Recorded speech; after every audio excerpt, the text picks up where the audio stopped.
Hello बच्चों, good morning, सुप्रभात। I hope कि आप बहुत अच्छे होंगे, स्वस्थ होंगे, मस्त होंगे और लाइफ एंजॉय कर रहे होंगे। मैं आप सभी लोगों का ऑलराउंडर जेके कोचिंग क्लासेस में स्वागत करता हूं। हम लोग आज क्लास 12th का एक पॉइंट जो है उसको डिस्कस करेंगे। उसमें जो है प्रेरण प्रतिघात और धारतीय प्रतिघात क्या होता है इसके बारे में हम लोग पढ़ने वाले हैं। तो इस पे चर्चा करेंगे। चलिए देखते हैं, बारी बारी से चर्चा करते हैं। बढ़िया समझ में आएगा, ये गारंटी है। चलिए देखते हैं इसको। यहाँ पे बात किया जा रहा है प्रेरण प्रतिघात का। क्या है? प्रेरण प्रतिघात।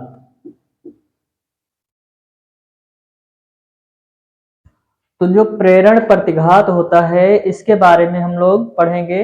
तो प्रेरण प्रतिघात जो होता है इसमें कहा गया है कुंडली की धारा जो है, कुंडली की धारा का शिखर मान लिया जा रहा है। किसका? तो यहां पे लिखेंगे क्या? कुंडली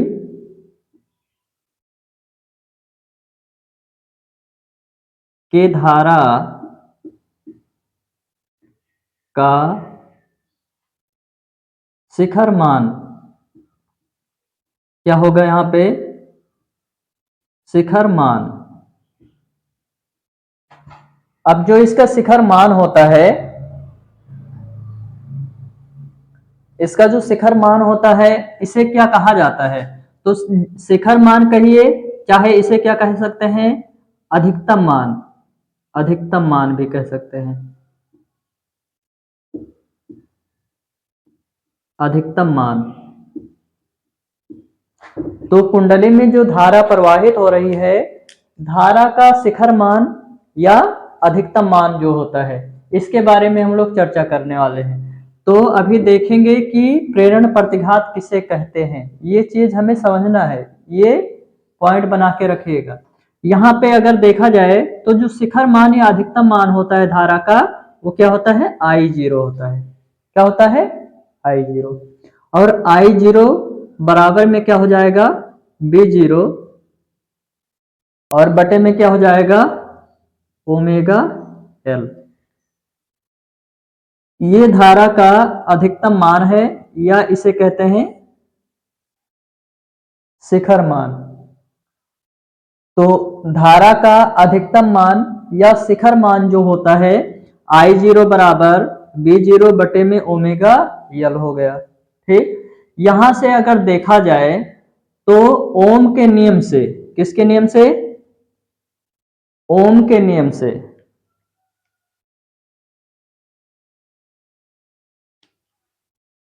तो यहां पे अगर देखा जाए तो ओम के नियम से, अगर ओम के नियम से इसकी तुलना की जाए, तो तुलना अगर किया जाए तो हम पढ़े हैं कि ओम का नियम जो होता है B बराबर आई आर होता है। अब B बराबर आई आर होता है, लेकिन अगर यहां से I का मान निकाला जाए तो क्या बनेगा? V बटे आर बनेगा। बनेगा कि नहीं?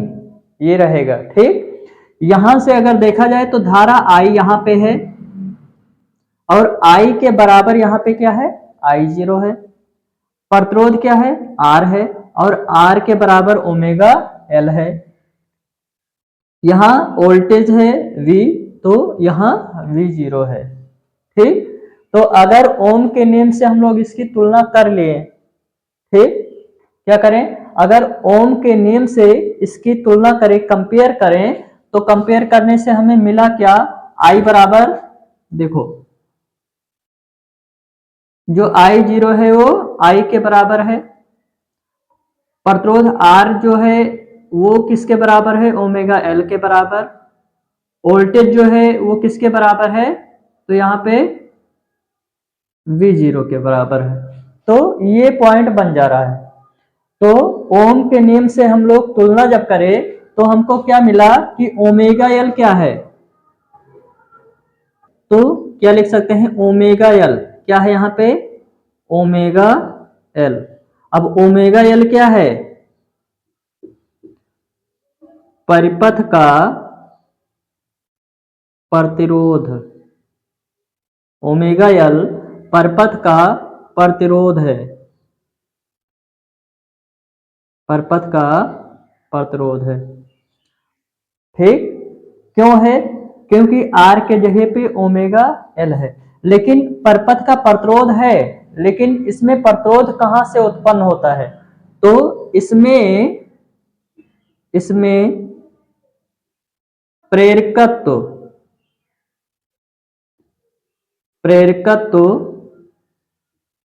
एल के कारण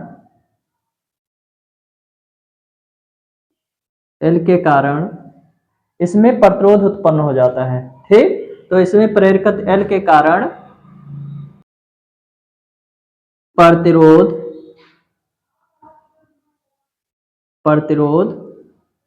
उत्पन्न होता है।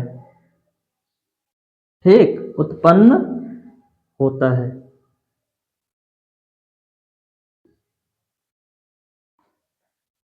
लेकिन यहाँ पे एक बात निकल के आती है, जब प्रेरकत्व एल के कारण इसमें प्रतिरोध उत्पन्न हो जाता है, तो अतः इसे क्या कहते हैं, अतः इसे परपथ का प्रतिरोध नहीं कहेंगे, परिपथ का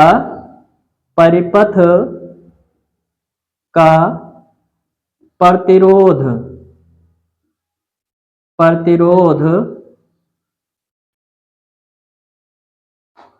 न कहकर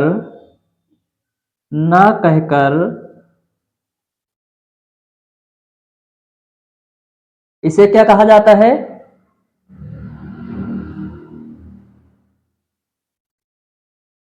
इसे परपथ का प्रतिरोध न कहकर प्रेरण प्रतिघात कहा जाता है। क्या कहा जाता है, प्रेरण प्रतिघात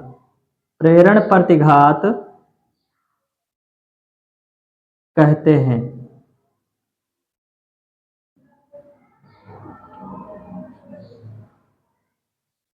तो आ गया समझ में, क्या आया समझ में, कि अगर ओम के नियम से तुलना करेंगे तो जो ओमेगा एल लिखा गया है ये आर के बराबर रहेगा, और आर जो होता है उसे हम प्रतिरोध कहते हैं। ओमेगा एल जो है परपथ का प्रतिरोध है, इसमें प्रेरकत्व एल के कारण प्रतिरोध उत्पन्न हो जाता है। किसके कारण उत्पन्न होता है, तो प्रेरकत्व एल के कारण प्रतिरोध उत्पन्न होता है। आता है इसे परिपथ का प्रतिरोध न कहकर, मतलब प्रतिरोध नहीं कहेंगे, और उसका अलग से नाम क्या रखा जाएगा, प्रेरण प्रतिघात कहा जाता है। क्या कहा जाता है, प्रेरण प्रतिघात कहा जाता है। इसे किससे दिखाते हैं, तो इसको व्यक्त किया जाता है एक्सियल से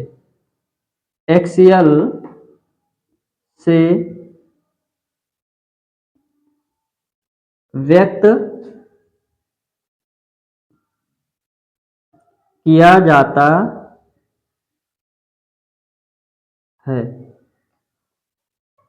तो प्रेरण प्रतिघात जो होता है उसको एक्सियल से व्यक्त किया जाता है। मतलब ओमेगा एल के बराबर हम अगर लिखें तो एक्सियल लिख सकते हैं, या एक्सियल के बराबर क्या लिख सकते हैं, ओमेगा एल लिख सकते हैं। तो यहां पे क्या लिखा जाएगा, एक्सियल बराबर ओमेगा एल। क्या लिख दिया गया, एक्सियल बराबर ओमेगा एल लिख दिया गया। अगर मान लिया जाए यहां से कि परपथ का जो है, परपथ में आवृत्ति या फ्रीक्वेंसी जो है एफ है, तब यदि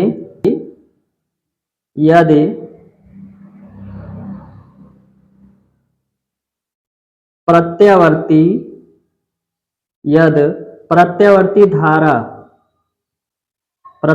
धारा की आवृत्ति स्मॉल एफ है, तब यहां से अब देखा जाए, यदि प्रत्यावर्ती धारा, क्या लिखा गया है, यदि प्रत्यावर्ती धारा की आवृत्ति जो है स्मॉल एफ है, तब क्या होगा यहाँ से, यहाँ हम लिख सकते हैं, हमें पता है ओमेगा बराबर होता है 2 पाई एफ, ओमेगा बराबर 2 पाई एफ होता है। ये कहां से आ गया, तो हम लोग पढ़ते हैं आवृत्ति के बारे में। आवृत्ति, आवृत्ति को एफ से दिखाया जाता है और एफ बराबर होता क्या है, ओमेगा बटे में क्या होता है, ओमेगा बटे में 2 पाई होता है। तो यहां से बनेगा क्या, इसलिए ओमेगा बराबर बनेगा 2 पाई एफ, ओमेगा बराबर क्या बनेगा, 2 पाई एफ बनेगा। ये चीज हो गया। यहां अगर 2 पाई एफ जो बनाया गया है उसको क्या करेंगे, ओमेगा के जगह पे रखेंगे, तो ये बनेगा एक्सएल बराबर क्या हो जाएगा,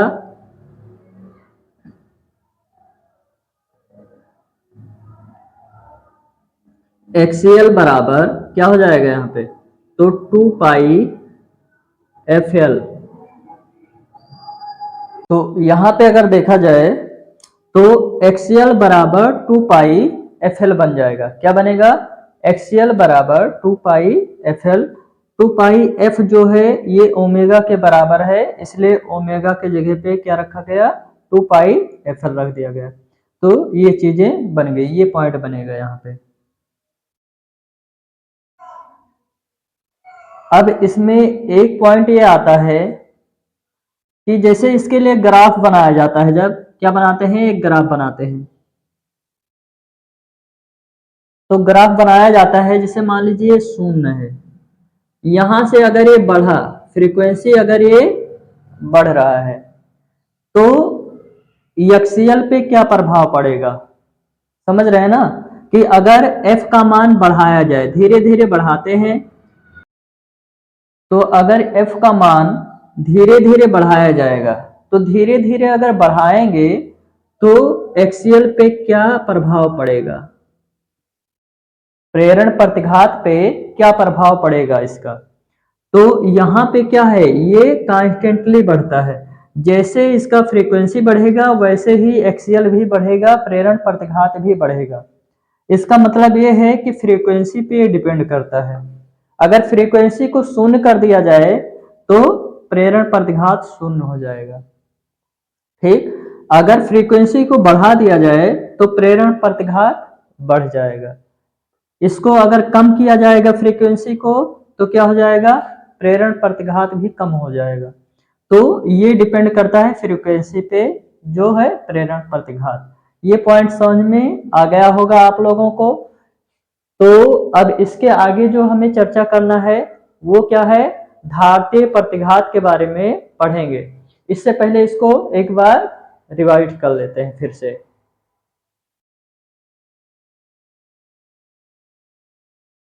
अब यहाँ पे अगर देखा जाए तो यहाँ पे क्या है, प्रेरण प्रतिघात पढ़ना था।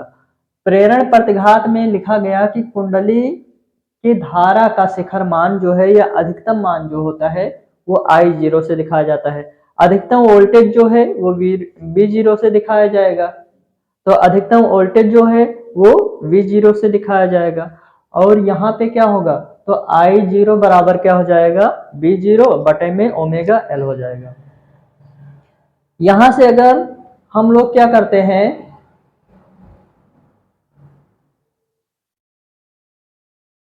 ओम के नियम से, अगर हम लोग क्या करते हैं यहाँ पे कि ओम के नियम से इसका तुलना करते हैं। ओम का नियम हम लोग अगले लेक्चर में पढ़ चुके हैं, उसको आप जा करके मेरे चैनल पे देख सकते हैं। तो ओम के नियम में क्या बताया गया है कि V बराबर जो होता है वो IR या RI होता है। जब इसका हम लोग क्या करें, I का मान, धारा का मान अगर पता किया जाए तो धारा का मान जो होगा I बराबर B बटे R हो जाएगा। अब B बटे R ये हो गया। यहां से जब इसका और इसका तुलना किया गया तो I के जगह पे क्या आ गया, I0। R के जगह पे मतलब जो प्रतिरोध का काम करता है, तो प्रतिरोध R के जगह पे ओमेगा L आ गया, और B बराबर क्या आ गया, V0 आ गया। तो यहां से क्या लिखा गया, ओम के नियम से कि ओमेगा L जो है ये परपथ का प्रतिरोध है, लेकिन इसमें क्या है, प्रेरकत यल के कारण उत्पन्न होता है। इसमें प्रतिरोध जो उत्पन्न होता है वो प्रेरकत यल के कारण उत्पन्न होता है। और इसे क्या कहेंगे, परपथ का प्रतिरोध ना कहकर, मतलब इसको प्रतिरोध नहीं कहेंगे और क्या कहेंगे, इसे प्रेरण प्रतिघात कहते हैं। और प्रेरण प्रतिघात को हम जानते हैं कि एक्सियल से दिखाते हैं या व्यक्त करते हैं। तो जो एक्सियल होता है, एक्सियल के बराबर हम लोग ओमेगा एल लिख सकते हैं। लिख सकते हैं या नहीं, तो लिख सकते हैं। तो यहाँ पे हो जाएगा क्या, एक्सियल बराबर ओमेगा एल। लेकिन जब कहा गया कि जो प्रत्यावर्ती धारा है उसमें अगर फ्रीक्वेंसी एफ हो तब क्या होगा, यहाँ पे फार्मूला आवृत्ति का होता है एफ बराबर ओमेगा बटे में 2 पाई होता है। इसलिए हम क्या करें कि ओमेगा जो है, ओमेगा बराबर 2 पाई एफ बना दिए। और ओमेगा का जब मान हम क्या करेंगे, यहाँ पे रखेंगे एक्सएल बराबर ओमेगा एल में। ओमेगा का जब मान रखे तो क्या बन गया, 2 पाई एफ एल बन गया। लेकिन इसमें बात ये आती है कि जो इसका फ्रीक्वेंसी होता है, अगर फ्रीक्वेंसी बढ़ा दी जाए, परपथ का अगर फ्रीक्वेंसी जो है उसमें अगर बढ़ा दिया जाए तो इसमें जो प्रेरण प्रतिघात होता है उस पर क्या प्रभाव पड़ेगा। तो फ्रीक्वेंसी बढ़ेगा तो इसका प्रेरण प्रतिघात भी बढ़ेगा, और अगर फ्रीक्वेंसी कम होगा तो प्रेरण प्रतिघात कम हो जाएगा। ठीक, तो ये इसके ऊपर डिपेंड करता है, एक दूसरे के बिना ये नहीं काम कर सकते हैं। ठीक, अब हम लोग प्रेरण प्रतिघात पढ़ चुके हैं। अब हमें पढ़ना है धारतीय प्रतिघात। चलिए देखते हैं। चलिए हम लोग यहाँ पे चर्चा करते हैं धारतीय प्रतिघात के बारे में। तो धारतीय प्रतिघात क्या होता है, चलिए देखते हैं। यहाँ पे धारतीय प्रतिघात का मतलब ये है, तो धारतीय प्रतिघात का मतलब ये है संधारित्र से संबंध है इसका। किससे संबंध है, संधारित्र से। तो यहाँ क्या लिखेंगे, संधारित्र में धारा का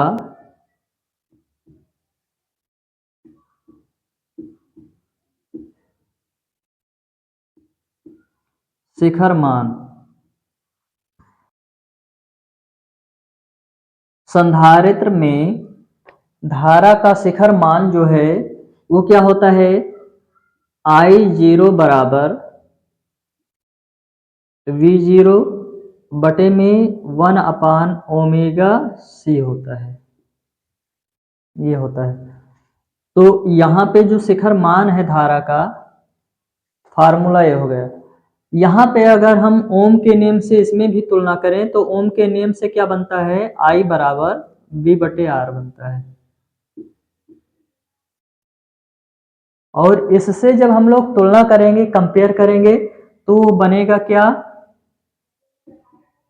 I बराबर I0, V बराबर V0, R बराबर 1 अपान ओमेगा सी। यही पॉइंट बनेगा यहाँ पे।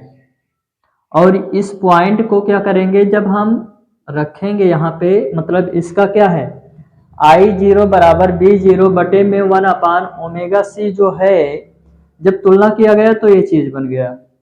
और यहां से क्या किया जा रहा है, अब इसमें लिखेंगे ओम के नियम से तुलना करने पर, ओम के नियम से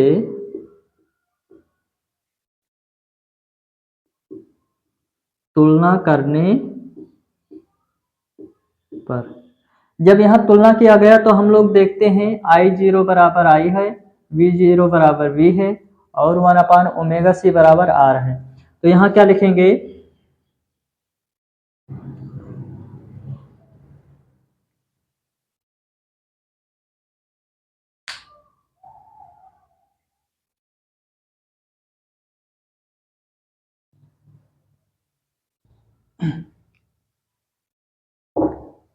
तो यहाँ पे ओम के नियम से तुलना करने पर क्या हो गया यहाँ पे, तो देखते हैं इसको।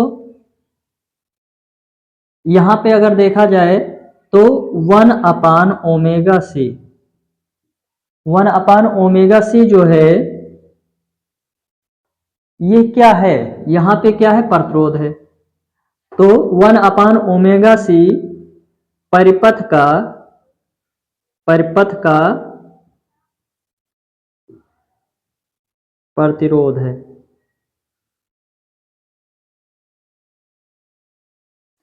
लेकिन ये प्रतिरोध किसके कारण उत्पन्न होता है, तो संधारित्र से। किसके कारण, संधारित्र C के कारण प्रतिरोध उत्पन्न होता है। प्रतिरोध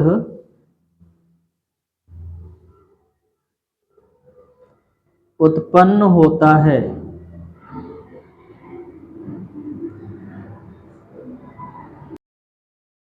तो यहां पर हम लोग क्या जाने कि 1/ओमेगा c परपथ का प्रतिरोध है।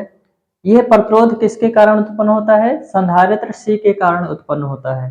ठीक, नहीं तो इसमें प्रतिरोध ही नहीं रहता।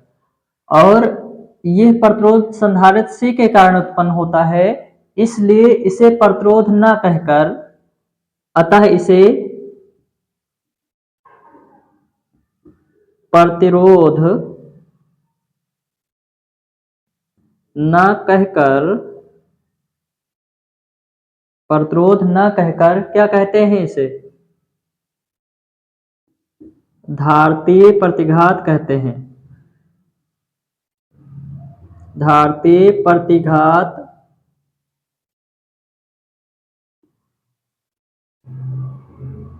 कहते हैं। इसे धारतीय प्रतिघात कहा जाता है। लेकिन इसे किससे व्यक्त किया जाता है, तो सबसे बड़ी बात है किससे व्यक्त किया जाता है इसे, तो इसे व्यक्त किया जाता है XC से। XC से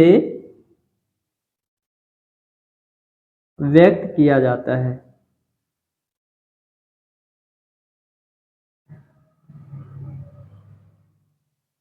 XC से व्यक्त किया जाता है या दिखाया जाता है। इसे प्रतिरोध क्यों नहीं कह सकते हैं, क्योंकि प्रतिरोध हम इस्तेमाल किए हैं R होता है। लेकिन यहाँ पे जो लगा हुआ है 1/ओमेगा c लिखा हुआ है, तो यहाँ पे C भी लग गया है और ओमेगा भी है, तो इसे प्रतिरोध नहीं कहते हैं। इसलिए इसका नाम जो अलग से रखा गया है उसे कहते हैं धारतीय प्रतिघात। तो इसे धारतीय प्रतिघात कहा जाता है। इस सभी दोनों का, जो प्रेरण प्रतिघात है और धारतीय प्रतिघात, जो भी हम लोग परपथ पढ़ते हैं, जो भी हम लोग परपथ पढ़ते हैं, जैसे क्या है LR परपथ, CR परपथ, LCR परपथ, ये सभी जो परपथ हम लोग पढ़ते हैं, इसमें इन दोनों का बहुत ही इस्तेमाल हुआ है। इसलिए इसको बढ़िया से अच्छे से समझिएगा। ठीक, और फिर इसके बाद हम लोग पढ़ेंगे क्या, LCR परपथ पढ़ेंगे और LCR का अनुनादी परपथ, दोनों चीज हम लोग डिस्कस करेंगे। ठीक, तो पहले इसको हम लोग जान लेते हैं। अब यहाँ पे जो XC लिखा गया है, इसको हम क्या लिख सकते हैं, 1/ओमेगा c के बराबर। क्यों लिख सकते हैं, क्योंकि धारतीय प्रतिघात XC जो है, इसी को कहा जाता है क्या, 1/ओमेगा c जो लिखा गया है, 1/ओमेगा c जो लिखा गया है, इसी को हम लोग क्या कहते हैं, धारतीय प्रतिघात कहते हैं। तो यहाँ पे हम लिख सकते हैं क्या, XC बराबर 1/ओमेगा c, यह लिख सकते हैं। हम जानते हैं कि जो फ्रीक्वेंसी f होता है, f बराबर होता क्या है, ओमेगा अपान में 2 पाई। क्या होता है, f बराबर ओमेगा बटे में 2 पाई होता है। इसलिए यहाँ पे क्या हो जाएगा,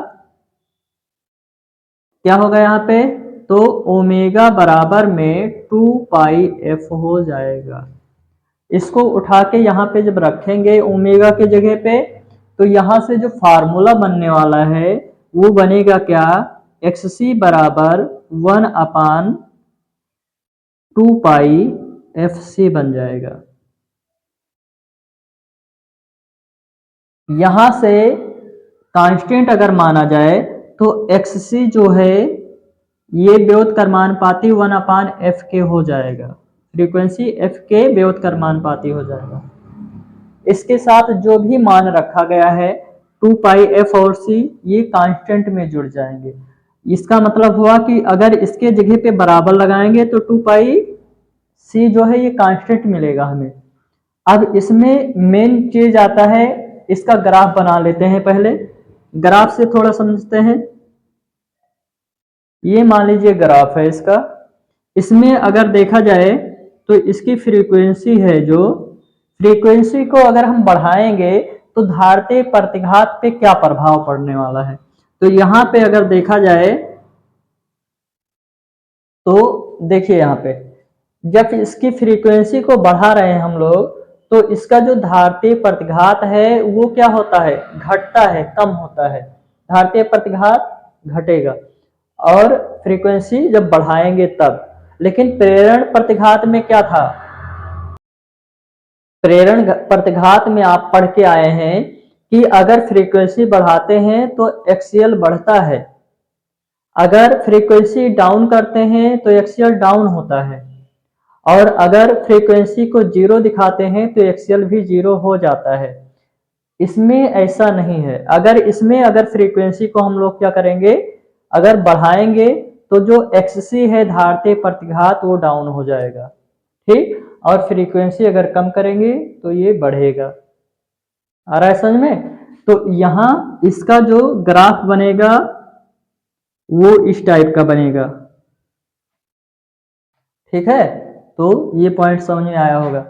इसका मतलब है कि जो फ्रीक्वेंसी है फ्रीक्वेंसी के ऊपर ही डिपेंड करता है, चाहे XC हो चाहे XL हो। तो फ्रीक्वेंसी अगर बढ़ाई जाएगी, क्या लिख सकते हैं यहाँ पे, अब अगर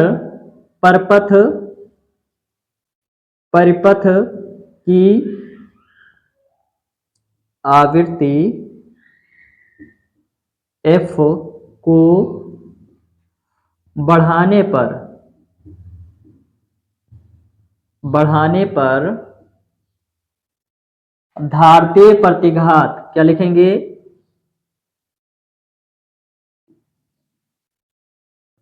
धारतीय प्रतिघात घटता है।